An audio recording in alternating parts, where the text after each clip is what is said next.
Vamos então começar o 8º capítulo, Laboratório do Mundo Invisível.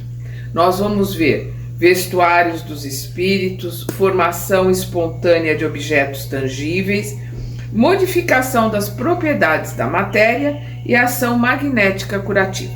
Nós estamos na questão 126. Dissemos que os espíritos se apresentam vestidos de túnicas, roupagens ou mesmo com seus trajes comuns, né? As roupas que usavam quando estavam encarnados. As roupagens parecem ser um vestuário geral no mundo dos espíritos. Mas pergunta-se onde vão buscar esses vestuários em tudo semelhantes aos que usavam em sua vida, com todos os acessórios do vestido? É certo que não levaram esses objetos consigo, uma vez que os objetos reais estão ainda aqui, sob nossos olhos. De onde provém, pois, os que usam no outro mundo? Esta questão tem sempre intrigado muito. Perdão. Esta questão tem sempre intrigado muito, mas, para muita gente, era uma simples questão de curiosidade.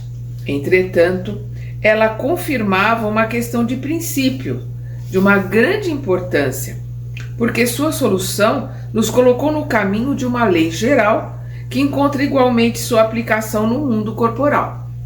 Vários fatos a vieram complicar e demonstrar a insuficiência das teorias que se tinham experimentado. Podia-se, até certo ponto, dar-se conta do vestuário, porque pode-se considerá-lo como fazendo, de alguma sorte, parte do indivíduo. Não ocorre o mesmo com os objetos, acessórios, como, por exemplo, a tabaqueira do visitante da senhora doente de que falamos no item 116. Aquela senhora que viu aquele senhor encarnado ali no quarto, né? E ela viu a tabaqueira, né? A caixinha de rapé que ele usava. Anotemos a esse respeito que não se tratava ali de um morto, mas de um vivo, né? Um encarnado que estava desdobrado ali durante o sono, né? E que esse senhor, quando voltou em pessoa, tinha uma tabaqueira em tudo semelhante. Onde, pois, seu espírito havia encontrado aquela que ele tinha quando estava ao pé do leito da doente? Poderíamos citar um grande número de casos nos quais os espíritos dos mortos ou dos vivos aparecem com diversos objetos, tais como bengalas, armas, cachimbos, lanternas, livros, etc. Veio-nos então um pensamento, que o Kardec, né, ele está colocando as suas conjecturas, teorias, e aí depois nós vamos ver ele fazendo perguntas para São Luís, que a gente entra numa sessão de perguntas e respostas, onde ele vai fazendo as perguntas e São Luís vai responder. Então veio-nos então um pensamento, é que os corpos inertes poderiam ter seus análogos, né, seus parecidos etéreos no mundo invisível. Que a matéria condensada que forma os objetos poderia ter uma parte quintessenciada, né, muito sutil, uma matéria. Na realidade, quando o Kardec fala de quintessenciado, ele não é alguma coisa que ele não sabe explicar o que é, né? O tipo de matéria mais etérea, uma matéria menos densa, que é a matéria que existe no plano espiritual, porque o perispírito é semimaterial, né? Então poderia ter uma parte quintessenciada escapando aos nossos sentidos. Esta teoria não era desprovida de verossimilhança, mas era insuficiente para explicar todos os fatos. Havia um fato, sobretudo, que parecia dever frustrar todas as interpretações. Até então, não se tratava senão de imagens ou aparências. Tínhamos visto bem que o perispírito pode adquirir as propriedades da matéria e se tornar tangível, né, palpável. Mas esta tangibilidade não é senão momentânea. E o corpo sólido se desvanece igual a uma sombra. Já é um fenômeno muito extraordinário, mas o que o é também é se ver produzir a matéria sólida ser persistente, como provam numerosos fatos autênticos e notadamente o da escrita direta, do qual falaremos com detalhes no capítulo especial. Então a escrita direta é colocar um papel, né, dentro de um envelope ou debaixo de alguma coisa e depois pedir para os espíritos se comunicarem, depois tirar o papel e lá está escrito. Daí na escrita direta ela não se apaga, a escrita no papel ela fica, ela continua, o papel continua ali com a mensagem, né? E é isso que ele acha que é tão diferente. Todavia, como esse fenômeno se liga intimamente ao assunto que tratamos neste momento, e que dele é uma das aplicações mais positivas, nos anteciparemos quanto à ordem na qual ele deve vir, né? O assunto da questão da escrita direta, por exemplo. A escrita direta ou pneumatografia é aquela que se produz espontaneamente sem o concurso nem a mão do médium nem do lápis. Basta pegar uma folha de papel branco, o que se pode fazer com todas as precauções necessárias para se assegurar de que não se possa ser vítima de nenhuma fraude, dobrá-la e depositá-la em alguma parte, numa gaveta ou simplesmente sobre um móvel e, se estando em condições convenientes, ao cabo de um tempo, mais ou menos longo, encontram-se sobre o papel caracteres traçados, sinais diversos, palavras, frases e mesmo os discursos, o mais frequentemente com uma substância acinzentada, análoga, né, parecida à aparência do chumbo. De outras vezes, com lápis vermelho, tinta comum e mesmo tinta de imprensa. Eis o fato em toda a sua simplicidade, e cuja reprodução, embora pouco comum, não é, entretanto, muito rara, porque há pessoas que o obtêm muito facilmente. Se esse colocasse um lápis com o papel, poder-se-ia crer que o espírito dele se serviu para escrever. Mas, do momento em que o papel está inteiramente só, é evidente que a escrita está formada por uma matéria depositada. De onde o espírito tomou essa matéria? Tal é a questão, a solução da qual vamos ser conduzidos pela tabaqueira de que falamos há pouco. E aqui nós vamos ver ele fazendo as perguntas e São Luís respondendo, né? Primeira pergunta. Antes disso, né, que o item 128 ele esclarece. Foi o espírito de São Luís quem nos deu essa solução nas respostas seguintes, né? Primeira pergunta. Citamos um caso de aparição do espírito de uma pessoa viva. Esse espírito tinha uma tabaqueira e aspirava. Ele experimentava a sensação que se experimenta em aspirando? O Rei Luís coloca, não. Eles têm a tabaqueira, né, a caixinha de rapé, e se usa, né, o tabaco, o rapé, para colocar e espirrar. E aí ele pergunta, se ele pegasse ali, ele ia ter a sensação, quer dizer, aquela sensação que faz espirrar. O São Luís colocou não, porque embora o espírito possa criar essas coisas, ele não pode criar a sensação. E aí nós vamos entender por que o desencarnado precisa estar ali junto do encarnado para aspirar os eflúvios, para poder sentir, né, a sensação do cigarro, da comida, do sexo, da droga, principalmente da droga. É porque ele pode até materializar alguma coisa parecida, uma comida, por exemplo, né, ou uma bebida, mas ele não vai conseguir a sensação que a matéria aqui da Terra gera no corpo. Isso é muito importante se entender, para a gente entender a necessidade que o espírito desencarnado tem do vampirismo. O Kardec continua. Essa tabaqueira tinha a forma da outra, da qual se servia habitualmente, e estava em sua casa. Que era aquela tabaqueira que estava nas mãos daquele homem? Ele pergunta, que era né? O que era aquilo, de que forma, de que energia, de que tipo de matéria, o que era aquilo que se via, que aparecia como uma tabaqueira na mão daquele homem? Ele responde, São Luís responde, uma aparência, é só uma aparência para que o espírito possa ser reconhecido, né? Uma aparência, era para que a circunstância fosse notada como foi, e que a aparição não fosse tomada por uma alucinação, produzida pelo estado de saúde da vidente. Vamos lembrar que ela estava enferma, né? E quando o corpo está debilitado, às vezes as pessoas têm, né, alucinações. O espírito queria que aquela senhora acreditasse na realidade da sua presença e tomou todas as aparências da realidade. Kardec continua. Dizeis que é uma aparência, mas uma aparência nada tem de real. É como uma ilusão de ótica.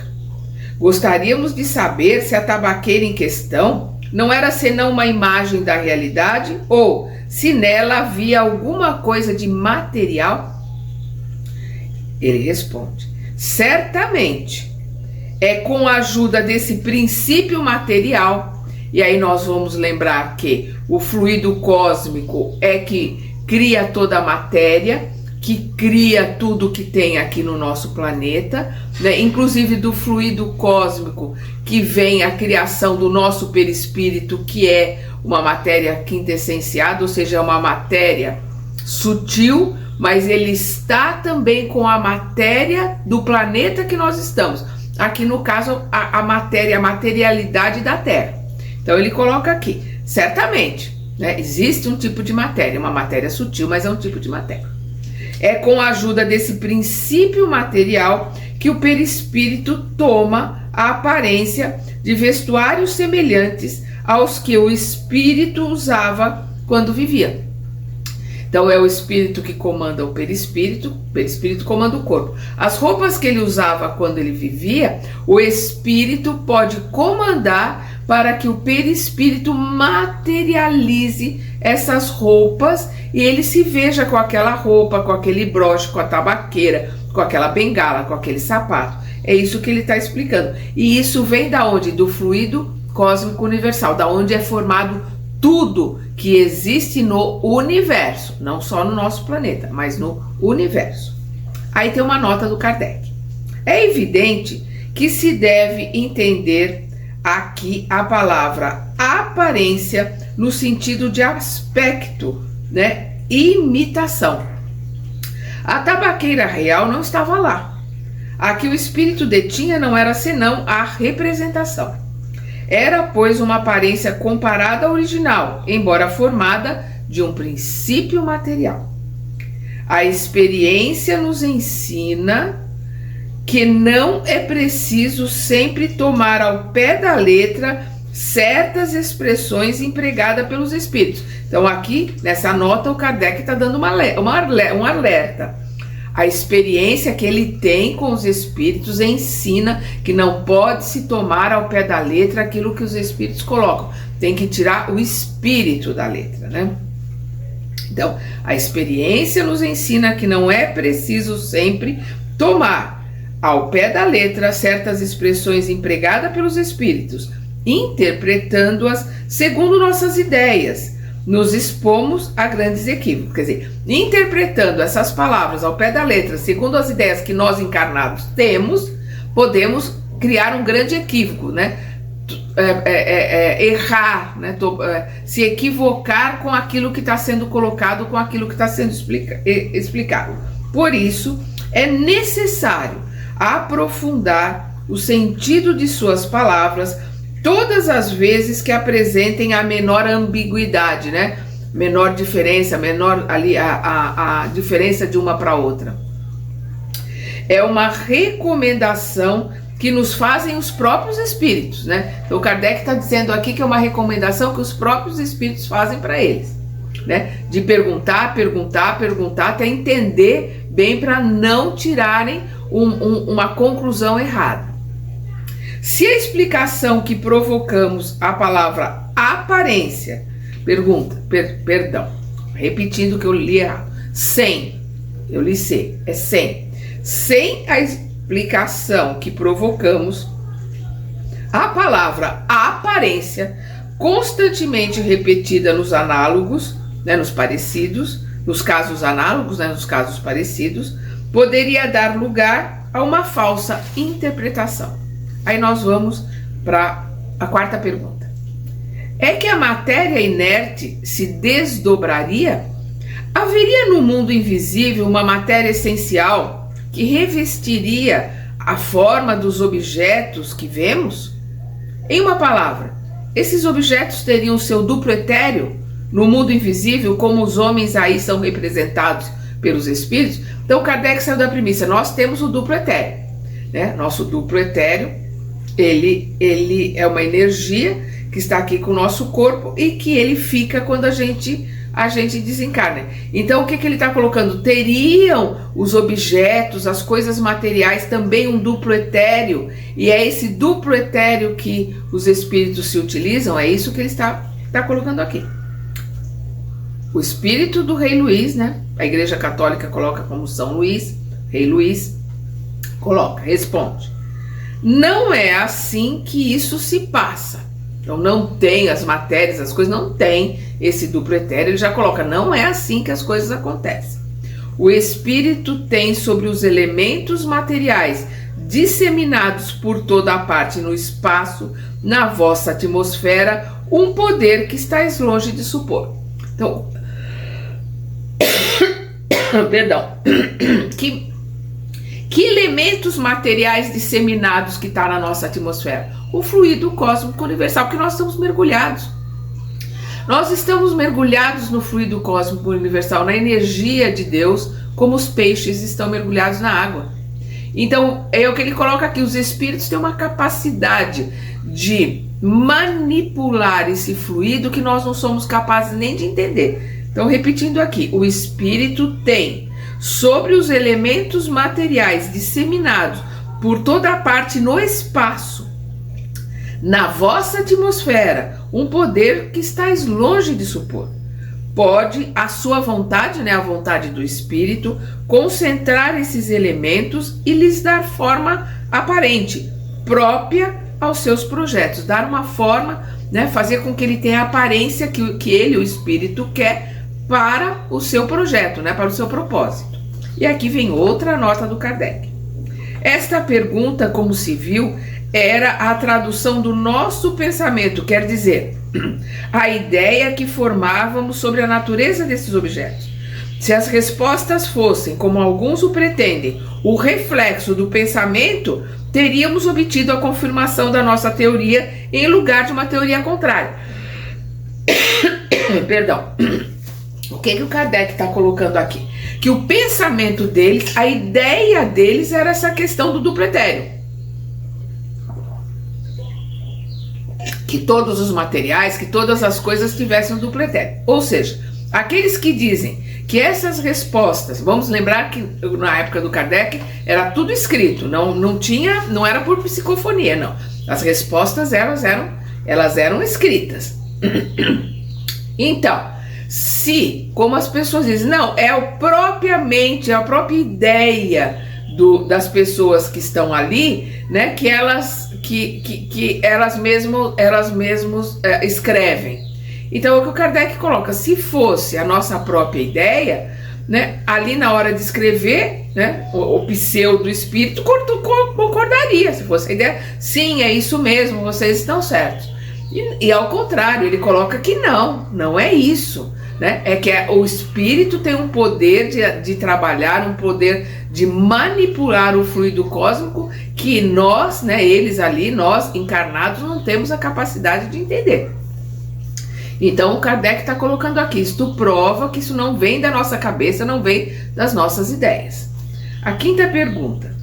Coloco de novo a questão de maneira categórica, a fim de evitar qualquer equívoco, né? O Kardec vai aprofundar a questão. Os vestuários com os quais os espíritos se cobrem são alguma coisa? Olha a pergunta dele, é alguma coisa? Ele responde, parece-me que minha resposta precedente, né, a resposta anterior de manipular o fluido cósmico, resolve a questão. Não sabeis que o próprio perispírito é alguma coisa? O próprio perispírito é uma matéria quintessenciada, uma matéria sutil, mas é uma matéria. É isso que o Rei Luís está colocando. Sexta pergunta. Resulta dessa explicação que os espíritos fazem a matéria etérea sofrer transformação à sua vontade.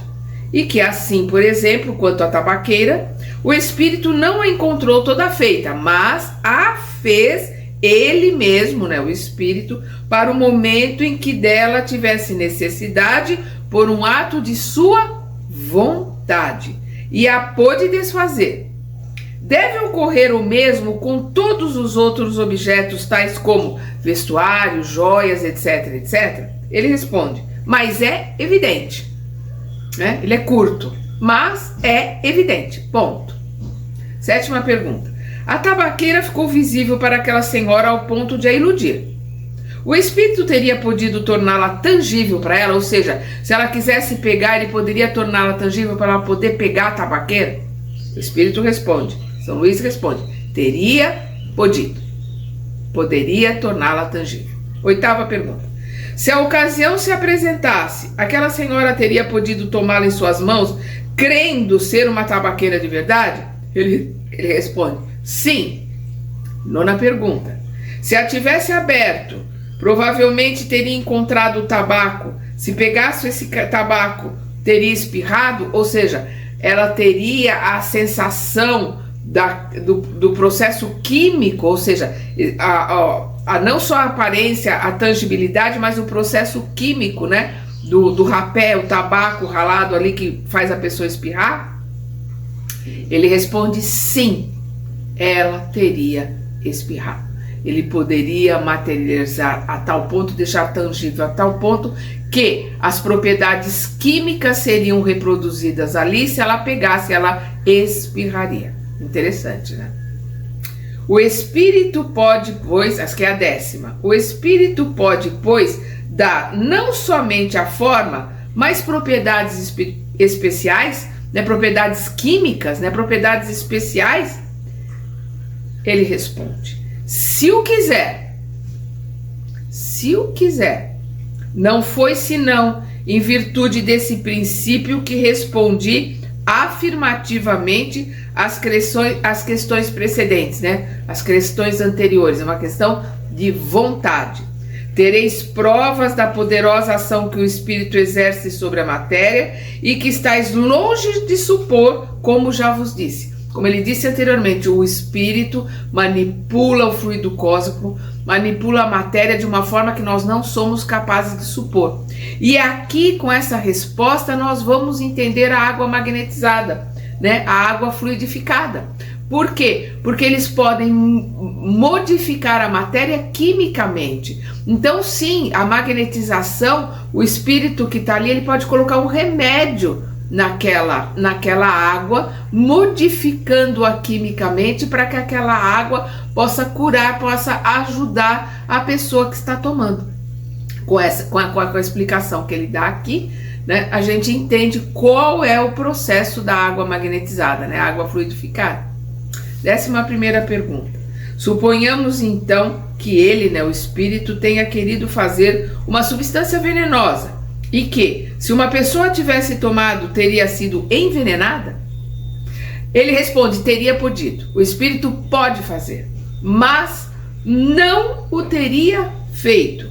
Isto não lhe seria permitido. Ou seja, as coisas, as pessoas, os espíritos, as situações, nada está ao Deus dará, nada está ao acaso.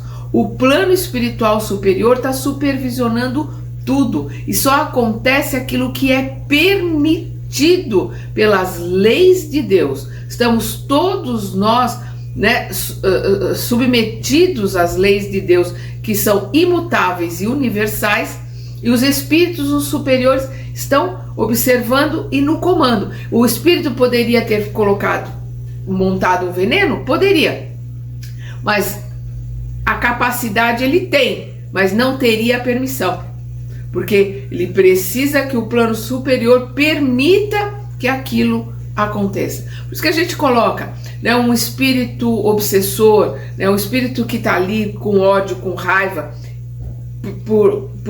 com aquela pessoa encarnada que foi o algoz dele ontem, que causou mal, que fez coisas terríveis com ele. Ele consegue trabalhar, ele vai obsediar, ele vai exercer a influência dele até onde os espíritos superiores permitirem. Por quê? Porque ninguém colhe aquilo que não plantou. Aquilo que a pessoa plantou, ela vai colher. Então, enquanto ele estiver colocando ali, né, ele está reproduzindo a dor que ele sentiu, vai ser permitido. Por quê? Porque a lei de causa e efeito. Ele causou a dor, agora ele vai sentir. Porque o obsessor está ali causando a dor nele. E o obsessor vai responder pela dor que ele está causando, por não ter conseguido perdoar, e por aí vai. Mas, digamos que ele esteja se modificando, que ele esteja aprendendo as lições, que ele esteja já mudando de patamar, mesmo que aquele obsessor que está ali por direito queira fazer determinada coisa, o plano superior não permite. Porque ninguém vai colher o que não plantou. Então, essa certeza da justiça e da misericórdia de Deus. E é isso que faz com que a gente tenha uma resiliência, um entendimento, uma compreensão de que nada acontece sem que Deus permita. Então, se eu estou passando por uma situação difícil, se eu estou passando por uma doença, se eu estou passando por uma dor, eu não sou vítima. Eu estou dentro de um contexto e tudo o que está acontecendo está sendo permitido. Se está sendo permitido, algum motivo tem. Ou é uma lição, ou é uma prova, ou uma aprovação, ou uma expiação. Mas é justo. Tudo o que acontece conosco é justo, porque Deus é justo e misericordioso. 12ª pergunta. Teria o poder de fazer uma substância salutar e própria para curar em caso de doença? E o caso se lhe apresentou, quer dizer, você conhece algum caso desse? Perguntando para o rei Luís, ele responde sim, muito frequentemente. Nós vemos isso com a água fluidificada, nós vemos com os espíritos atuando e ajudando, né, aqueles que precisam de ajuda. 13ª. Poderia então fazer também uma substância alimentar, suponhamos que fizesse uma fruta, uma comida qualquer, alguém as poderia ter comido e ficado saciado? Ele responde sim. Sim, 2 vezes. Sim, sim. Né, respondendo, né, enfaticamente ali para o Kardec, sim, sim, mas não procureis tanto para achar o que é tão fácil de compreender, né? Não precisa ir tanto, é fácil de compreender, o rei Luís está colocando. Basta um raio de sol para tornar perceptíveis aos vossos órgãos grosseiros essas partículas materiais que atravancam o espaço no meio do qual viveis. Não sabeis que o ar contém vapores d'água? Né? A gente não, até o arco-íris é por causa disso, por causa dos vapores d'água, né? Coincidência do sol, reflexo ali, faz com que a gente veja as cores, né? As cores que existem na natureza. Então ele coloca aqui: não sabeis que o ar contém vapores d'água? Condensai-os e os conduzireis ao estado normal. Esses vapores d'água condensados voltam a ser água. Privai-os de calor e eis que as moléculas impalpáveis e invisíveis se tornam um corpo sólido, né? Quer dizer, esfriar, ele vai virar gelo. E muito sólido, porque o gelo é muito sólido. E muitas outras substâncias, das quais os químicos tirarão maravilhas mais espantosas ainda. Somente o espírito possui instrumentos mais perfeitos do que os vossos, a vontade e a permissão de Deus. E aqui, quando ele fala do espírito, está falando com o espírito maiúsculo, né? Desculpa, com E maiúsculo. Então são os espíritos com conhecimento, os espíritos superiores, né, que possuem os instrumentos mais perfeitos do que os nossos. Pelo estágio que estão, pela superioridade que têm, eles têm instrumentos, capacidade de manipular e capacidade de trabalhar muito mais do que nós temos. Por quê? Porque tem a vontade de ajudar, a vontade de realizar o bem e a permissão de Deus. Porque isso é que é o fundamental, a permissão de Deus. E aqui tem outra nota do Kardec. A questão da saciedade é aqui muito importante. Como uma substância que não tem, senão uma existência e propriedades temporárias e de certa forma convencionais, pode produzir a saciedade? Ele está fazendo uma pergunta aqui. Esta substância, pelo seu contato com o estômago, produz a sensação da saciedade, mas não a saciedade resultante da plenitude. Ele vai produzir a sensação da saciedade, aquela fruta, por exemplo, que foi materializada ali, né? Se uma tal substância pode agir sobre a economia e modificar um estado mórbido, pode muito bem agir sobre o estômago e nele produzir o sentimento da saciedade, né? Rogamos, contudo, aos senhores farmacêuticos e restauradores não conceberem ciúme nem crerem que os espíritos lhes venham fazer concorrência. Esses casos são raros, excepcionais e jamais dependem da vontade. De outro modo, se nutriria e se curaria a preço muito bom, né? Então, na nossa situação, nossa questão aqui de provas e expiações, no degrau que nós estamos, é uma situação muito rara, é muito difícil de acontecer e ninguém precisa se preocupar. A hora que nós estivermos em outros estágios, em outras situações, o alimento como nós temos ele hoje aqui não será mais necessário. Nós vamos ver lá no nosso lar, por exemplo, que os espíritos superiores só se alimentam do ar, só do prana, né? Só das energias do sol, só das energias que o próprio ar traz para eles.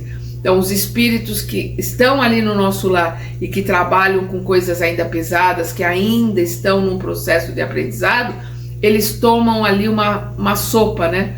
Um caldo, para que eles tenham essa sensação de saciedade. 14ª. Os objetos tornados tangíveis pela vontade do espírito poderiam ter um caráter de permanência e estabilidade e a virem a ser usados. Quer dizer, essa tangibilidade poderia ficar, né, para sempre, esses objetos poderiam ser usados o tempo todo? Ele responde, isso se poderia, mas isso não se faz.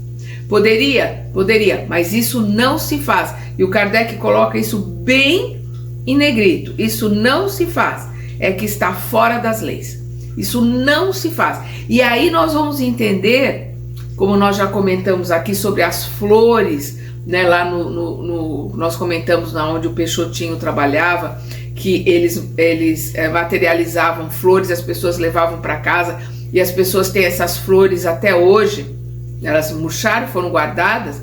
Nós vamos entender que essas flores foram transportadas, por isso que elas não desapareceram.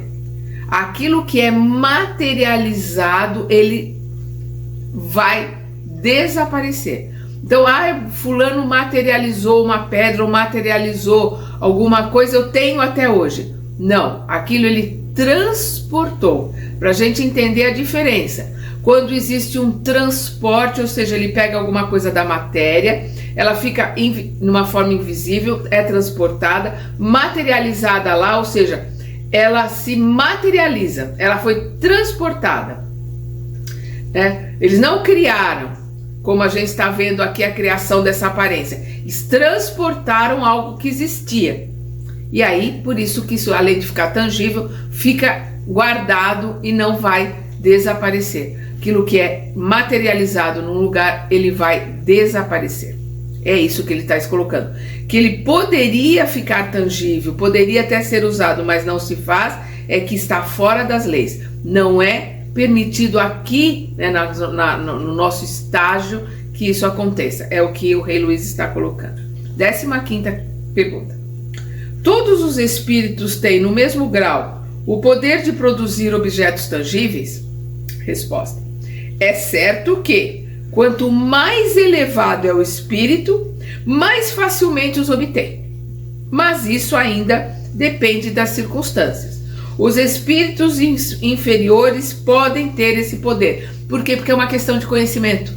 Não é uma questão de elevação. Não é uma questão de energias superiores. É uma questão de conhecimento, de estudo. Então, o espírito inferior pode ter esse conhecimento, sim, para materializar, para transportar, para realizar o mesmo trabalho que um espírito superior está realizando. É óbvio que um espírito inferior, ele não vai fluidificar uma água para ajudar alguém, porque ele não tem esse interesse.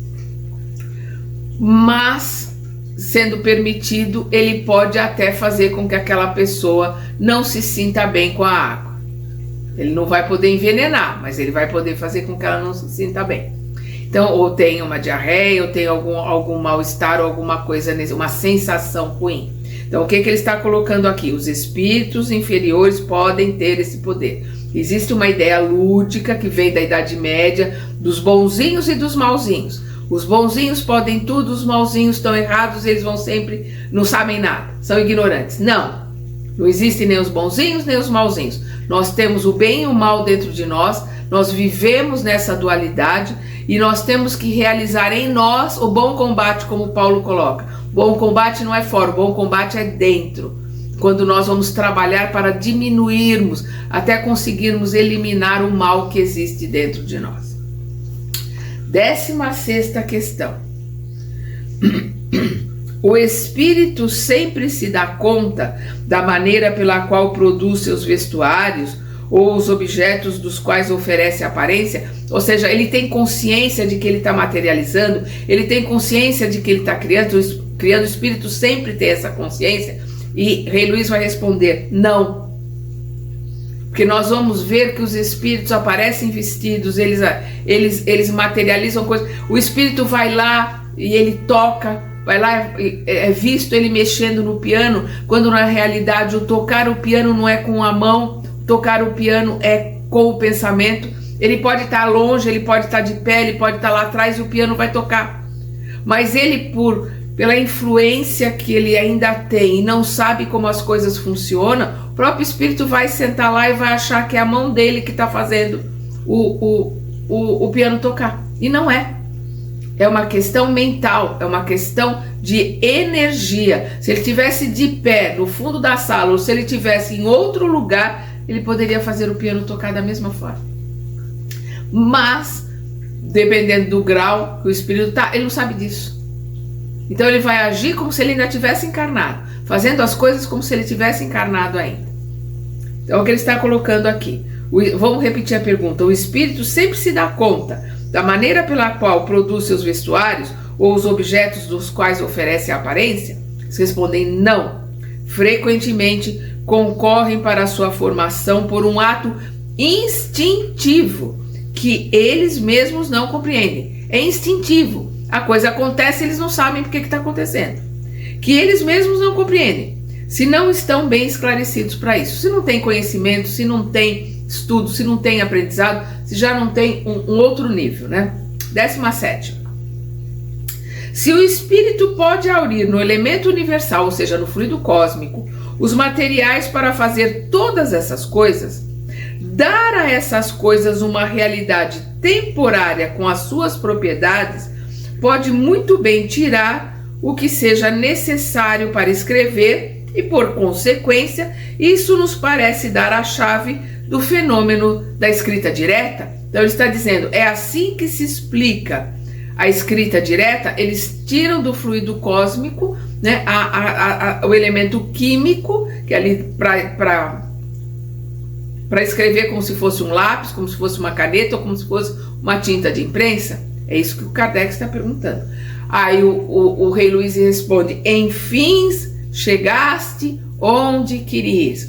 Ou seja, o Rei Luiz estava ali ouvindo os pensamentos dele, sabendo o pensamento dele, aonde ele queria chegar. Ele falou, então até que enfim você chegou onde você queria chegar, falou para o Kardec. E aí o Kardec coloca uma nota. Era aí, com efeito, onde queríamos chegar, porque ele está com outras pessoas ali, no Kardec nunca está sozinho, né? Onde queríamos chegar, por todas as nossas perguntas preliminares. A resposta prova que o Espírito havia lido nosso pensamento. 18º. Se a matéria da qual o Espírito se serve não é persistente, como ocorre que os traços da escrita não desaparecem? Ele está ali de novo, e ele responde: não critiqueis sobre as palavras, ou seja, não se confunda com as palavras, não critiqueis nomenclatura, nomes, palavras, forma, nome que nós damos às coisas. É isso que o Rei Luiz está colocando. Não critiqueis sobre as palavras, né? Não se confunda com as palavras. Primeiro, eu não disse jamais. Quer dizer, ele não disse a palavra jamais as coisas vão ficar, né, tangíveis e materializadas para sempre. Ele não disse jamais, ele diz que não ocorre, não é permitido. Então ele coloca: eu não disse jamais, era questão de um objeto volumoso. Aqui são sinais traçados. É útil conservar e são conservados. Por que eles são conservados? Porque é útil conservar. E por causa do volume, né? O volume de tinta que é usado ali para escrever é mínimo. É muito mais fácil de materializar, de tangibilizar e fazer com que fique permanente. O Rei Luiz continua: quis dizer que os objetos assim compostos pelo Espírito não poderiam se tornar objetos de uso, porque não há na realidade agregação de matéria como nos vossos corpos sólidos. Então é uma aparência, mas não é uma agregação de matéria para que se crie um objeto volumoso que possa ser utilizado. É isso que ele está explicando. E aqui nós vamos ver, né, o Kardec colocando, né, um comentário do Kardec. Não uma nota, mas ele termina aqui as perguntas, e aqui nós vamos para o item 129, é o Kardec analisando, pensando, né? A teoria acima pode ser assim resumida: o espírito age sobre a matéria, aure, né, sorve na matéria cósmica universal os elementos necessários para formar a sua vontade objetos, tendo a aparência de diversos corpos que existem na Terra. Pode igualmente operar sobre a matéria elementar por sua vontade, uma transformação íntima que lhe dá propriedades determinadas. Essa faculdade é inerente, ela pertence, ela está, né, com o espírito. Esta faculdade é inerente à natureza do espírito, que frequentemente a exerce como um ato instintivo, quando isso é necessário, e sem se dar conta disso.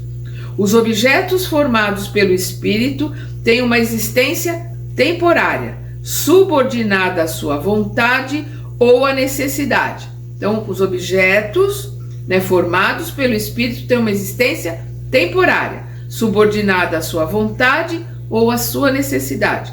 Pode fazê-los e desfazê-los à sua vontade. Então, aquilo que as pessoas têm guardado foi transporte, não foi materialização. Esses objetos podem, em certos casos, ter os olhos das... Esses objetos podem, em certos casos, ter aos olhos das pessoas vivas todas as aparências da realidade. Quer dizer, tornarem-se momentaneamente visíveis e mesmo tangíveis. Há formação, mas não criação. Existe a formação, existe a aparência, mas não criação. Não criou algo do nada. Então, há formação, mas não criação, uma vez que o espírito não pode tirar do nada. A existência de uma matéria elementar, né, o fluido cósmico, então a existência de uma matéria elementar única é quase que geralmente admitida hoje pela ciência. Hoje aqui, né, metade do século XIX, quando Kardec está escrevendo. E confirmada, como se viu pelos espíritos. essa matéria dá nascimento a todos os corpos da natureza, com N maiúsculo, né? Todos os corpos que existem na natureza, na criação de Deus. Pelas transformações que ela sofre, produz também as diversas propriedades desses mesmos corpos. É assim que uma substância salutar pode se tornar venenosa por uma simples modificação. A química disso nos oferece numerosos exemplos. Todo mundo sabe que duas substâncias inocentes, combinadas em certas proporções, podem produzir uma outra que seja deletéria. Uma parte de oxigênio e duas de hidrogênio, todas as duas inofensivas, formam a água, né? Uma parte de oxigênio, duas de hidrogênio, formam a água. Ajuntar um átomo de oxigênio, coloca um átomo de oxigênio a mais e tendes um líquido corrosivo, né? Vai ser um ácido, né? Sem mudar as proporções, frequentemente basta uma simples mudança no modo de agregação molecular para mudar as propriedades. É assim que um corpo opaco pode se tornar transparente, né? No caso, né, da aparição, aquilo que não está sendo visto, né? Ele pode se tornar transparente, ele vai ser visto, né? Mas vai se ver ao fundo dele. Então é assim que um corpo opaco pode se tornar transparente e vice-versa. É um corpo transparente se tornar opaco, né? Se ficar ali bem visível.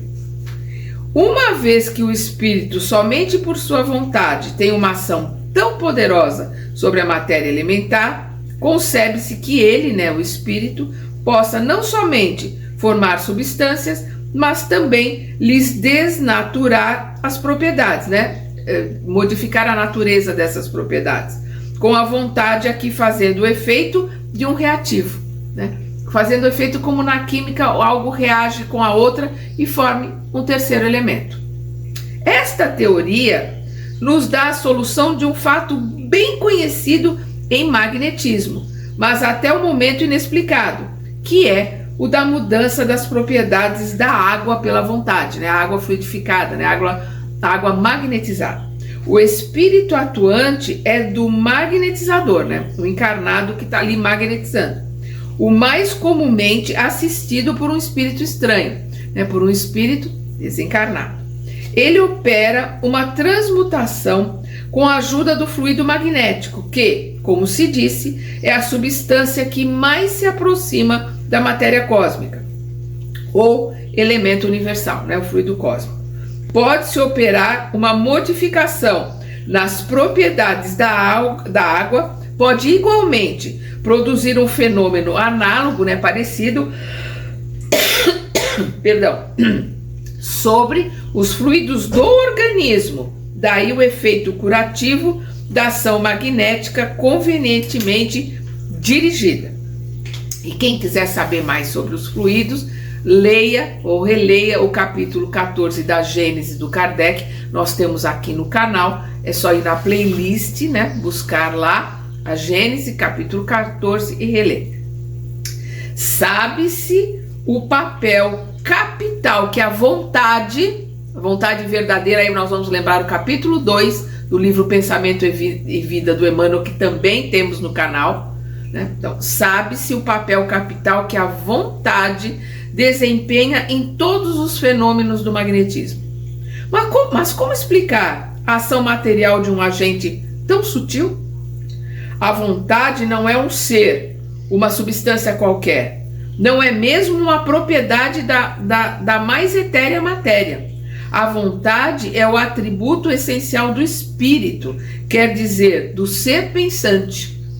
Com a ajuda dessa alavanca, ele age sobre a matéria elementar e, por uma ação consecutiva, reage sobre seus compostos, cujas propriedades íntimas podem assim serem transformadas. A vontade é o atributo do espírito encarnado, assim como do espírito errante, né, do espírito desencarnado que está na erraticidade. Precisa reencarnar na Terra para continuar aprendendo. É isso que é, né, o espírito errante. Daí o poder do magnetizador poder que se sabe estar em razão da força de vontade. O espírito encarnado, podendo agir sobre a matéria elementar, pode, pois, igualmente lhe variar as propriedades em certos limites. E é assim que se explica a faculdade de curar pelo contato e imposição das mãos, faculdade que algumas pessoas possuem num grau mais ou menos elevado. E aqui ele fala para ver, né, no capítulo dos médiuns, o artigo relativo aos médiuns curadores. Ver também a Revista Espírita, de julho de 1859, páginas 184 e 189, né, o Zuavo de Magenta, um oficial do Exército da Itália, que é o que está na Revista Espírita.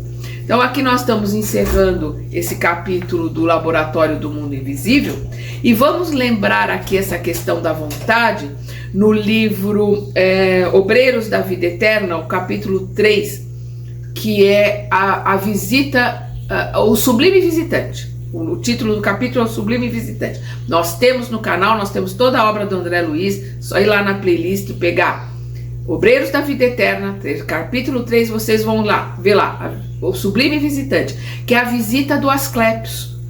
Então nós vamos ver que eles montam numa tela, né, eles montam uma paisagem com uma cachoeira, com uma grama, com umas flores, um lugar para que o Asclépios pudesse se projetar. E aí ao André Luiz é colocado que ele montasse ali, né, o jardim e as flores. E aí a gente vai ver que ele monta, mas fica uma coisa feia, uma flor feia, um jardim feio, uma grama feia. E o que ele faz?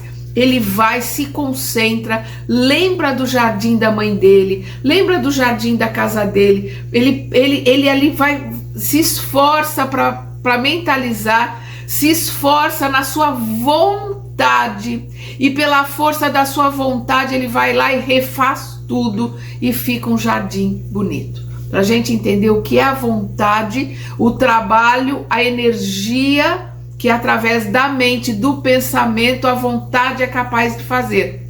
Então na hora que ele fez a primeira vez ali que ele estava fazendo, era uma vontade, né? Ali, vontadezinha, e ficou uma droga. Aí o que ele faz? Ele apaga tudo aquilo, se esforça, mentaliza, vai buscar inspiração e vem com uma vontade forte. E aí ele monta uma grama e umas florezinhas e um jardim digno do Asclépios, que iria aparecer ali só de dorso, né? Só uma parte dele naquele quadro que eles montaram. Assim nós encerramos o 8º capítulo. No nosso próximo estudo, nós vamos ver no 9º dos lugares assombrados. Até lá!